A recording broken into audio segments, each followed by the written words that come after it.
Hey, what's going on, guys? Welcome back to another episode of Cinemacast. This is episode 6 of Cinemacast. Today's feature is Strays. This movie came out August 18th, over a month ago. Now, if you guys are just now tuning into it, if you've yet to do so, hit the like and subscribe button down below. Also, links to our streaming channels, social media, and our Discord server are all down in the description section below. If you guys want to join us on Discord as well, if you are on Discord, click that link down below. Join us over there for updates and much, much more. So let's take a look at today's feature. As I stated, Strays. Now, as you can see, the little doggy right there, the little doggy, he's wearing a dog tag that says rated R. Now, this is a movie about dogs, and dogs that are voiced over by actors, Hollywood actors. And the dog that you see in the poster, he is voiced by Will Ferrell. There's a Boston Terrier in the movie who's voiced by Jamie Foxx. And there are some other actors and actresses as well. They're voicing like Ilsa Fisher, Randall Park, Brett Goldman, and Will Forte are also in this film as well. This is not a kid's movie. Unless you want your children to watch it, I mean, that's all on you. But let me tell you about movies like this. So, a few years ago, there was a movie that came out called Sausage Party. Of course, it's a Seth Rogen movie. Seth Rogen, you're not going to see Seth Rogen in a PG or PG-13 movie. At least I haven't yet to see one with Seth Rogen. Thankfully, Seth Rogen is not in this movie because, to me, he is a piece of shit. I do not care for him. I mean, I only like maybe one or two movies that he's done that I may still watch from here, time and time again, but I don't care for him. I don't like him as a person. I really don't like his politics. He is a piece of garbage. But this is not about Seth Rogen. And luckily, this is not a Seth Rogen movie. But I'm just saying, the movie Sausage Party, when that movie came out, it was a CG movie about foods. About food, salads and sausages and hot dogs and hamburgers and all that come to life and talk to each other and shit. And you would think, this is a family-friendly movie, right? Hell no! You gotta talk about the fucking profanity and the sexual theme, the sexual nature in that movie. There's a scene in the movie Sausage Party where all the foods are having a fucking orgy. You got hot dogs that are fucking hot dog rolls. The fucking cabbage is being fucked by a hamburger or some shit. So tell me that's not a fucking adult-only film. It's not made for children. Whereas this movie right here, it has almost some of those themes to it, but not as graphic, not in detail. But you figure, you see a movie called Strays, and it's advertised with dogs that talk. You think, oh, this would be something that the kids would want to watch, right? No. No. This is not a movie that kids will, I mean, they may want to see it, but I'm pretty sure you as adults don't want the kids to see it, but let's talk about it. So, I described this movie to my fiance because she was wanting to see it because she said it looked kind of like Homeward Bound in a sense, You got dogs that are lost in the wilderness trying to find their way back home or something, Kind of feels like Homeward Bound. And I said, this is an R-rated Homeward Bound. And I mean, R-rated. It almost feels like a Homeward Bound movie in a sense. It does have a couple spots where, you do feel sorry for the dogs, when they're, talking about their experiences with their, with their owners and their relationship toward people and all. It's not really a teary-eyed moment. You do feel happy for these dogs, in certain areas. But this movie, it's a comedy. It's written by Josh Greenbaum. And I don't think I'm too familiar with his line of work. Let me look into Josh Greenbaum. What has he done that I may know of? Not too many. It looks like he did, selected filmography. Yeah, a lot of them is short films. I don't see much that really shows me his line of work. Oh, he did something with Justin Timberlake and Jessica Biel. I've seen the name Josh Greenbaum before, but I'm looking at it, I'm like, I don't see too many pieces of work that he did that I actually know him for. Okay, so I really don't know. He directed this movie, and the film follows an abandoned dog who is voiced by Will Ferrell, who teams up with several strays that are voiced by Jamie Foxx, Ilsa Fisher, and Randall Park to get revenge on his abusive owner, played by Will Forte, or Fort, whatever you want to pronounce his name as. Strays was released by Universal Pictures August 18th. The film already grossed $33 million worldwide and received mixed reviews. Man, this is going down as a box office bomb, in a sense. You know, they put a budget of $46 million on this movie and only made $33 million. And yet, it's got a 54% rating on Rotten Tomatoes, if that's something you guys care about. But yeah, this movie, let's see, it was released on August 18th after it was delayed. So it was originally going to come out June 9th, but it was delayed. And it just hit digital platforms September 5th. And of course, I have an app on my phone where I can watch that shit for free, basically. So I'm like, I'm not going to pay for a movie that I may not care for or may not like. You know, I always take a chance. You know, just if it's something that sucks or whatever, you know, I'm sitting at work or whatever and I got some time to kill, I'll watch it for free. If I like it, I'll buy it. If not, it's something I'm not going to go back to. This movie, it depends on how it resonates with you. You know, what's your type of comedy? You know, what type of comedy you're in? Are you a fan of Will Ferrell? Are you a fan of Jamie Foxx? You know, do you like movies like this? Is this something that you obviously are going to laugh about, you know, days to come, or you can be talking about it with your friends and your family and say, hey, check this movie out. It was fucking hilarious. Now, the reason I mainly watched it, and I was kind of skeptic on it, a good buddy of mine who streams on Twitch, you know, he is the host of the Jeff Hagee Show, my buddy Jeff. We're actually going to be doing some ghost hunting here come the end of October, so you guys will be getting a lot of good footage from that. We're going to Gettysburg. But if you guys want to check him out, go on over to twitch.tv/The Jeff Hagee Show. I'll put the link down below in the description section. You can check it out down there. He was watching the movie the other night. He was checking it out. And I was like, you know what? I'll go ahead and check it out because I want to see what his reaction is to it compared to mine. Now, he didn't like the movie. He said it was funny, but it was like dumb funny. It was stupid funny. It had dumb moments, you know, that he didn't care too much for. But he said it's one of those movies that is like a one-timer. And it's very rare. It's almost rare to have a movie to watch where you can watch it either over and over again or you can watch it several times. You know, you can still remember it and you can still enjoy it. A movie that doesn't really age well, or maybe it does age well, but you'll still watch it no matter what.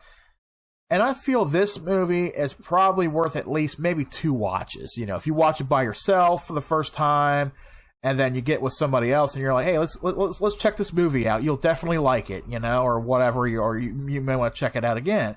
So this movie, it's one of those where I say it's either a one-timer or a 2-timer if you want to risk the second time. There's not that much great value to this movie. There isn't. There are some moments in there that will get you chuckling. You may laugh your ass off and say, holy shit, I can't believe they did that. I can't believe that happened. And there's just some weird moments in the movie, and you're like, I can't believe this is so, you know, they put dogs in something like this, and they tried to make it look like it was family friendly, but they make sure that they advertise to you that say, hey, this is not a family movie. Like, even the poster shows you, say, look, you know, the dog's got a dog collar, or in an alternate poster, you got the Boston Terrier who's holding up the R-rated banner that says, hey, this movie is rated R. It is rated R. Now, I know too many people is probably like, that ain't nothing. Rated R. It's still gonna be a cuddly, family-friendly movie. You know, the kids can watch. It's like, no, this is R-rated. This is R-rated, and you do. I don't want to say you do see some shit. Maybe one little thing, one little scene that creeps up that you don't want your kids to see. But yeah, this movie does go for the R rating. Not hard R, but this is definitely something that I don't think many parents want to take their kids to. Let's all go ahead and get into talking about it. I'm not going to do too much talking with the synopsis or the plot. Only, little excerpts here and there. So the story goes, Reggie, he's a dog, he's played by Will Ferrell.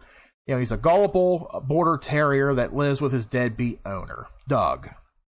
And Doug is one of those...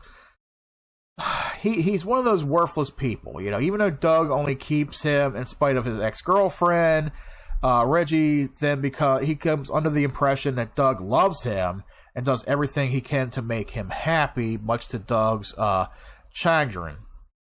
Now, this is where it's like, you learn more about like a dog's loyalty to their owners, to humans. He's got a home. He loves this guy to death. He plays ball with him, or in his mind, he thinks that, his owner loves him very much and he's just playing with him.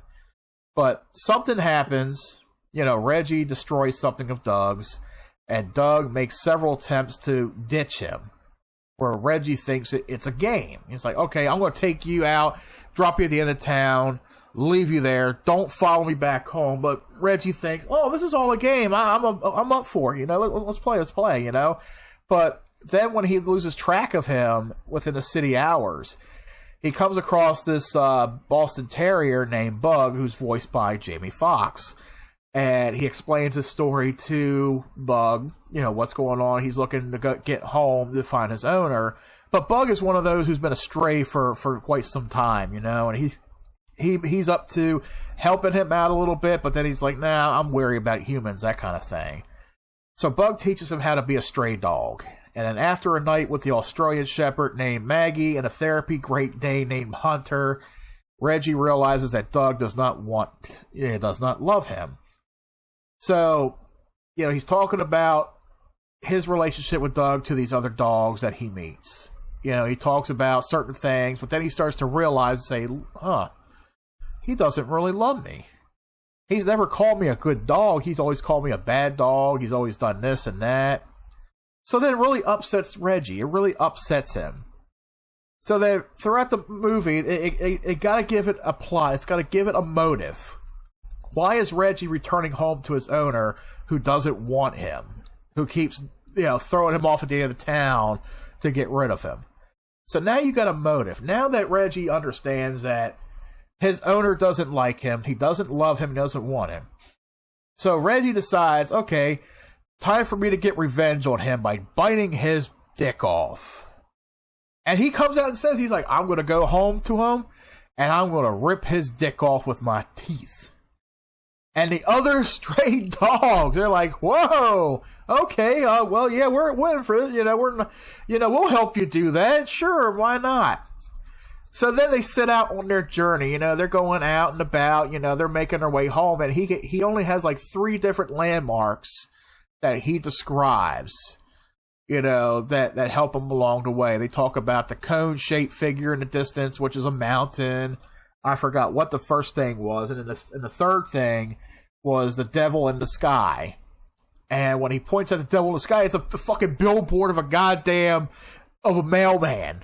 And they're all like, yeah, devil in the sky, yeah, I hate that motherfucker, yeah, the fucking mailman. They start barking at it. He's like, yeah, devil in the sky. Okay, we're back on the right track. We're almost home. But there's a lot of things that happen that go on while they're on their journey. They take a trip through a fucking carnival and shit, They're looking for this cone-shaped thing. Well, I think it was, no, it was a spiraling thing, a big circle or something, that it's like a hamster wheel. I think it's what you call it, a hamster wheel. That kept spinning around, and it takes them into a circus, and they're looking around for food, just walking around, looking for other, little different pieces of this and that. And then, of course, there's a scene where, fireworks set off, and you know what fireworks do to dogs? It scares the hell out of them. Dogs don't like loud noises. They don't like fireworks, And it just sets them off, and they're trying to get out of there, They're trying to escape. They're trying to, dig a hole under the fence. And then, of course, Reggie, he gets caught up in there by this bandana that he's wearing. And, you know, the other dogs come back and they're trying to dig the hole, they're trying to pull the fence up. And there's a scene where these fucking teenagers, they come over with this big-ass M80. You know, they sit and they start lighting it up. And she's like, hurry up, he's got a bomb! He's got a bomb! I was just like, oh, shit. That was a good moment for me. You know, they're talking about fucking fireworks. He's like, he's got a bomb! Oh, Jesus. But there's a specialty thing to the bandana that Reggie wears, though. It's a red bandana. And he said, it's his penis sneeze rag. His penis sneeze rag. And he wrapped it around his neck. You know, he gave him a bandana. It's his penis sneeze rag. Which, of course, you all know what that means right there. So, you know, Reggie's walking around with it, of course. But you got these little excerpts where, okay, they're walking through a circus, you know, then they're going into, you know, the wilderness, you know, this little forest that they go trotting through, and there's a scene where this bald eagle comes swooping down, picks up the Boston Terrier, carries him away, and it's up to Reggie to save him and shit.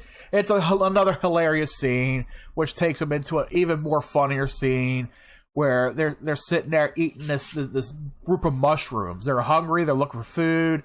They come across this big thing of mushrooms and they start eating it and shit. But then after a while, they start hallucinating, and the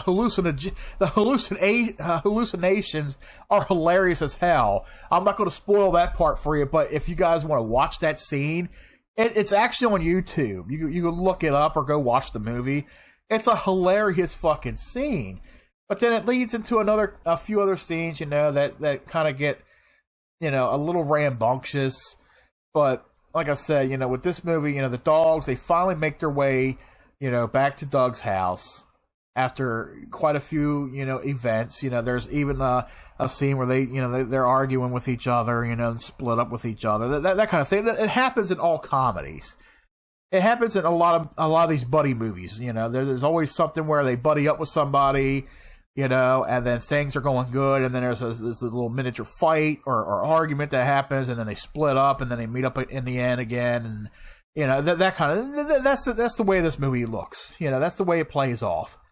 So they do make it to the end, you know, where they do meet up with Doug, and the other dogs are there, and they help him out. And of course, when you rip his dick off, like, you know, Reggie does rip his dick off. You don't see it. It's not. You know, it's a little bit graphic because you do see blood through his pants, but you don't see the actual thing being ripped off. But you know, with the fucking dog, as vicious as he is with the whole scene, it happens. It really does happen.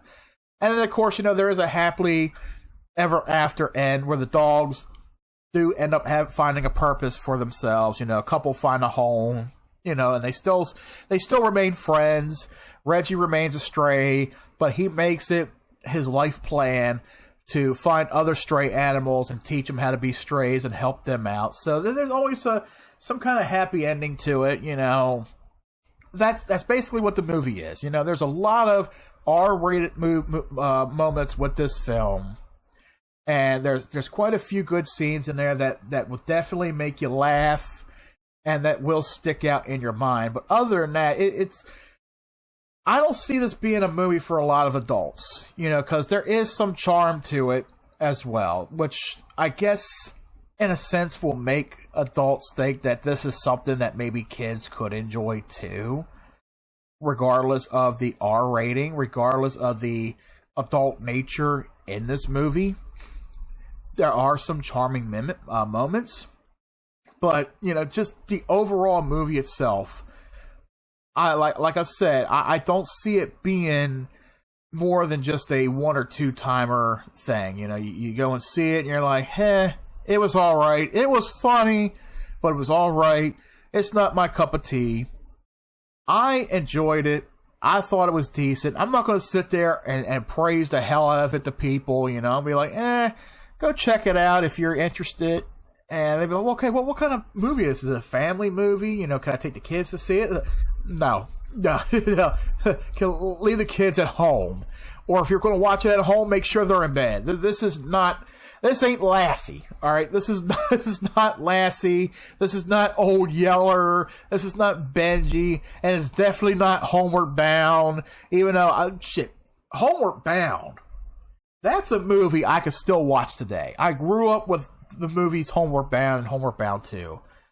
You know, I did love those movies. Don Amachi, Sally Field, Michael J. Fox. You know, those movies, you know, they were the pinnacle of my childhood right there. You know, they may be Disney, and Disney may have a monopoly today, and they may be a little bit woke, or really woke right now.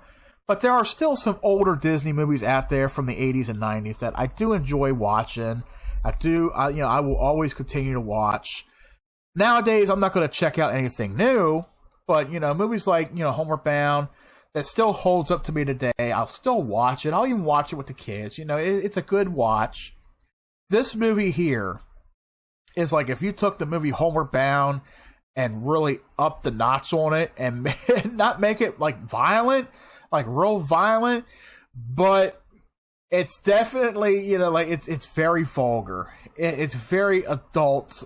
It's very adulterated. There's really nothing much I can really say, you know, about this movie that can convince anybody otherwise, you know, to say it's a terrible movie or it's a really good movie. It's in between. This movie is definitely a little bit in between. Like I said, it's got its very adulterated moments. You know, you got some violent moments. You got some very vulgar moments.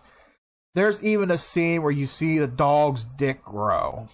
And I mean, it's like, it's kind of off camera, but then you see it for like a couple seconds. So, yeah, there are some scenes in there that really make you question, you know, and then you're like, oh my God, I can't believe they did that. You know, they try not to push the boundaries too much, but, you know, they push it just a little bit, you know. And nowadays, if you got people out there that are looking at movies like this and saying, oh my God, I can't believe they did that. Yeah, well, you ain't seen movies that came out in the 70s, 80s, and 90s then. So stop complaining about a fucking movie. It's a movie. It's entertaining. People go and watch it. If they like it, if they hate it, whatever, they'll go and see it. If you don't want to see it, if it offends you, stay the hell away from it. Don't pick at it. Don't bitch about it, you know. Don't fucking write Hollywood and say, hey, stop making movies like this. You know, don't do anything like that. This movie, even on the poster that I'm looking at, it says, from the humans who brought you Cocaine Bear and 21 Jump Street. Cocaine Bear. I still ain't seen that movie. I don't even know if I really want to see that movie. That movie is actually based on a true story, but not the way they tell it in the movie.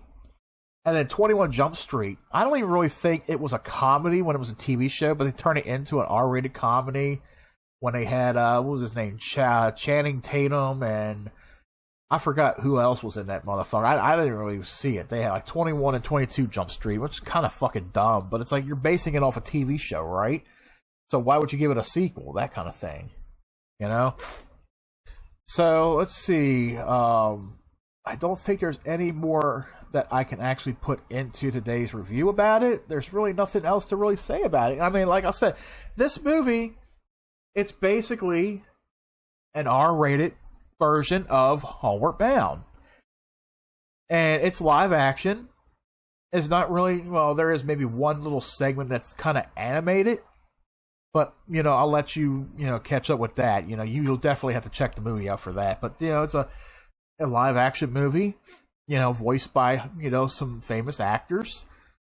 And it's got some animals. It's got some cute, cuddly animals, you know. If you're fans of, you know, of dog movies like this, especially like, you know, my buddy Jeff, he has a Boston Terrier, you know. And everybody's like, hey, how much did your dog get paid to star in the movie, you know? Yeah, I guess that's why some of his friends went and watched it, say, hey, look, your dog's in the movie. I'm going to go watch it. It's a good watch for a one-timer or a two-timer if you want to, you know, catch up with somebody else and say, hey, let's go check this movie out. Let's see what you think about it, you know?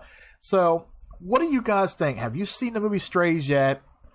You know, what do you think about the movie? What are your thoughts on it? Let us know down in the comment section.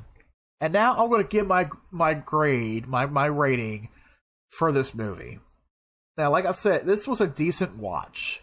I may go back and rewatch it a second time. This is something I don't see me watching like once a year or every so often. It's one of those movies that, you know, that like everything else that comes and goes in my life, you know, that falls into obscurity in a sense. But this movie, it does have its charm appeal to it. It has its comedy value to it. And I don't want to say my mind was kind of stuck with it in a sense. Like, I was paying attention to what the story was trying to do, what they were trying to do with the story, with the plot, with the characters and all. And I think what took its focus away from that was just the comedic values of certain scenes. You know, it was like one right after the other. But it wasn't something that was like knee slapping laughable. You know what I'm saying? It wasn't something like you could sit there and be in tears. You could laugh at it. You know, certain scenes will make you laugh. It was pretty funny. But I don't see it being really too comical, especially if it's got that dumb quality comedy to it at times. Like, a lot of movies are really try hard when it comes to this type of comedy. They're really trying too hard to try to be funny or try to be offensively funny, try to get you in tears funny. And it's like there's different types of comedy, you know, there's different types of laughter, you know. Like, I could sit and watch certain movies and be in tears, you know, from certain segments or jokes or whatever. And I love a good comedy as much as the next person does. I really do. Like with this movie here, like it has its moments, you know, where it's like, yeah, I don't know if I'll come back and watch it again. I mean, it's decent. I'm not going to say it's horrible. It's not terrible, but it is what it is. You know, for a movie like that, you got an R-rated movie, and I think where it falls in line with certain people is it's an R-rated movie. It's a very adulterated movie with adult themes and content, and you got animals involved in it. You got cute, cuddly animals in it. You got dogs, you know, talking dogs. I think that's where a lot of it comes from, where with certain people that are like, I'm not going to rewatch it. I won't rewatch it again. I thought it was all right. I laughed at it, but it's not something I enjoy. It's something I will watch again. And I think that value comes from with animals being included in the movie. I think that's what it is. You know, it's a movie about animals. And not a lot of people are into movies that are about animals, because when you see movies that have animals in it like this, you think Disney. You think Pixar. You think, yes, Universal or 20th Century Fox or any of them distributors will put movies out that are like that, you know, that are all G-rated or PG-rated, whatever. But I think that's where it throws people off is you have animals that are in the movie, cute, cuddly animals. That's what the movie is all about. But you slap an R-rated sticker on there, and you're like, okay, what's going on? What's going to happen with these dogs? What are they going to be saying? What are they going to be doing? And you do find out what they do, and then you're like, holy shit, yes, they did. Like, what's next? You're going to have a movie about cats or something. I don't fucking know. It always could happen. There's always that open door for some kind of possibility. Maybe we'll have a movie about squirrels fucking in trees or something, you know? That kind of thing. But I would give this movie a grade A 5.5 out of 10. A 5.5 out of 10 stars. I'll half and half it. 5.5. You know, because I won't go up to a 6. You know, like I said, it was a decent movie. I enjoyed it for what it was. There was even a subplot in there that kind of felt like it fell into obscurity.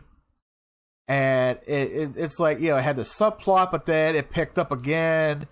And then there wasn't really much from there, but then, you know, picked up again in the end, you know, including these characters. So there was a subplot to it that kind of was like pieced together in certain areas, but they kept it in there. They did keep it in there. It wasn't like it was a open plot hole, you know, for certain characters in this film.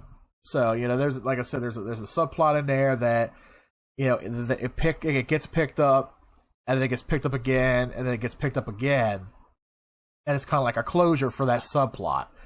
So that's something that's another thing that kind of did throw it off for me a little bit, right there. Is movies that include or incorporate the soft side stories, you know, the side plots, but then they don't finish up on them. You know, it's like you put this extra plot in there, and it doesn't really pick up on that. That's like when you look at the movie Kingpin, and that just popped in my head. There's a movie with there's a scene with Chris Elliott in there, and if you've seen Kingpin, then you know what I'm talking about. There's a movie where, you know, Ishmael and what's his name, played by Woody Harrelson, Munson, Mr. Munson, and you know they look like they're down on their luck at one point. You know, they're at a bar, and Munson is, you know, trying to collect his thoughts, and Chris Elliott's character, you know, he's shooting craps at one point in the casino, and Ishmael, he walks over, throws a dice for him, and he ends up winning the game, and he's like, oh, okay, I like this guy. So then, you know, they're sitting at a bar, then Chris Elliott comes over and something happens. He's like, I'll pay you $5,000 to sleep with your best friend there. And then it's just like something, you know, it's like, it doesn't even really happen. Like, you see a scene of it, but it's like a flashback kind of scene, or not a flashback, but it's like he's thinking about it. So it's like, okay, so you add Chris Elliott in the movie, and you give him something, but then it's like, what happened to Chris Elliott's character? I thought, you know, you were going to probably add him in there as like something extra, like, oh yeah, he's going to have like some kind of subplot to it. But no, it doesn't really follow up with it. But, you know, still, Kingpin, I will say, is definitely a much better movie than Strays was. And I'm not saying Strays was terrible, but it's not a masterpiece. You know, this is something that it comes and it goes. That's what I feel like. This movie comes and goes. So, Strays, I give it a 5.5 out of 10. What do you guys think about this movie, Strays? Let us know down in the comments section below. Anyway, I'm going to go ahead and end today's episode of Cinemacast. This was episode 6, Strays. I hope you guys are enjoying these pre-recorded podcasts that I'm putting up. Be sure to tune in next week for episode 7. What will it be about? Well, follow us on X, Twitter, whatever you want to call it. Follow us on Discord. We'll definitely update you guys on what that'll be. And come Monday, I will put out there on Twitter what the movie is for next week's topic. And we'll see you next Thursday. And until next time, guys, stay tuned in. And we'll see you back here at the cinema.